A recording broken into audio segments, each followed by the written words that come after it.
사실 예수님의 제자들은 아마 처음에는 그랬을 거라고요. 저 예수님 하시는 일을 보니까 저분이 메시아일지도 모른다라고 하는 호기심. 그래서 우리 민족을 로마의 압제에서 건져주시는 메시아 그리스도일지 모른다고 하는 생각을 가지고 호기심, 그리고 그분 곁에, 그 대단한 분 곁에서 있다가 한몫 챙길 수도 있고 한 자리 할지도 모른다고 하는 개인적인 야망 때문에 주님을 따랐을 것입니다. 그런데 3년 반 동안 따라다니면서 하나님의 말씀도 듣고 훈련도 받았고 약속도 받았습니다. 그런데 우리 주님이 엉뚱하게 이런 말씀을 하시거든요. 내가 우리 인간의 죄 문제를 해결하고, 다시 말하면 죽음의 문제를 해결해서 구원하기 위해서 십자가에서 죽으시고 사흘 만에 다시 살아날 것이라고 말씀하시니까 저들이 펄쩍 뛰게 되잖아요. 그럼 말리게 되는 거죠. 그 예수님께서 행하시는 일들을 보면서 저분은 정말 우리를 구원할 메시아 그리스도일 거라고 하는 믿음이 생겼단 말이에요. 그런데 그분이 갑자기 가시면류관을 쓰시고 채찍에 맞으며 온갖 수모를 당하고 그 수치와 고난을 당하면서 십자가에서 피 흘려 허망하게 죽으셨습니다. 그래서 저들은 이제 다 끝났다. 그리고 생각하고 나니까 희망이 사라진 겁니다. 그래서 제자들은 예수님을 십자가에 못 박아 죽인 저들이 예수님을 따른 우리도 저렇게 죽일지 모른다고 하는 생각이 이르니까 두려움에 떨면서 비겁하게 주님 모른다고 부인하면서 도망하고 숨기에 바빴던 것입니다. 그것 말고는 할 수 있는 일이 아무것도 없었습니다. 그런데 우리 주님이 하셨던 말씀을 기억하지 못한 거죠. 내가 십자가 못 박혀 죽겠지만 그걸로 끝나지 않고 다시 살아날 거야. 그리고 너희보다 먼저 내가 갈릴리로 갈 테니까 그곳에서 만나자 하는 이야기를 하셨어요.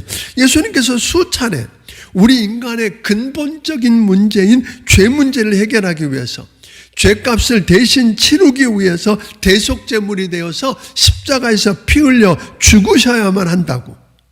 그러나 우리 또 하나 죽는 걸로 끝나지 않고 죽음의 문제를 해결하고 우리를 의롭다하게 하기 위해서 그분은 사흘 만에, 죽은 지 사흘 만에 다시 살아나시겠다고 약속하셨어요.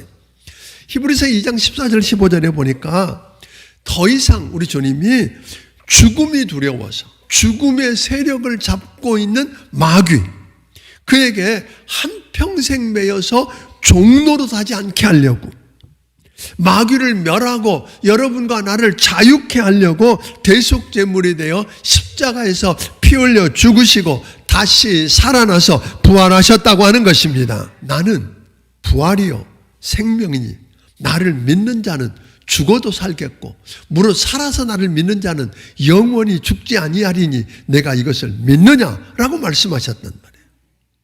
그 이야기를 들었던 사람들이 나는 뭐한다? 내가 비록 인간의 죄 문제 때문에 뭐하지만 그 문제를 해결하려고 십자가에서 대속제물이 되어 죽는 건 맞지만 나는 죽은 자 가운데 사흘 만에 다시 살아난다고 말씀하셨어요. 그러니까 이것을 믿으면 예수님의 부활이 누구 부활이 되고 내 부활이 된다고 말씀하셨어요. 그런데 못 믿으니까 어떻게? 지금 부활하신 예수님 만나러 온 게 아니라 누구 만나러 왔어요? 죽은 예수님 시체 만지러 온 거잖아요. 그러다 보니까 어떻게 이걸 움직이느냐, 어떻게 하느냐, 그 두려움과 슬픔에 사로잡혀 있습니다. 그런데 오늘 본문 마태복음 28장 1절에 그러니까 안식 후 첫날 이렇게 선언하잖아요. 아까도 이야기한 것처럼 안식 후 첫날은 언제예요? 주일, 요즘으로는 주일날 사흘째 되던 새벽 미명에 하나님께서 천사를 보내서 무덤을 막고 있던 큰 돌을 옮기셨어요.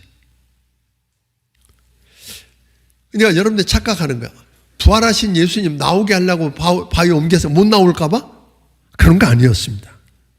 예수님께서 부활하셔서 거기 계시지 않고 살아났다고 하는 걸 확인해서 사람들로 믿게 하려고 바위를 옮겨 놓으셨어요. 예수님 부활하셨습니다. 예수님 다시 사셨습니다. 그러면 듣는 사람은 맞습니다. 나도 다시 살 것입니다. 예수님 부활이 내 부활입니다. 예수님 다시 사셨습니다. 예수님 부활했습니다. 뭐라 그러고요? 나도 예수님 부활이 내 부활입니다. 믿습니까?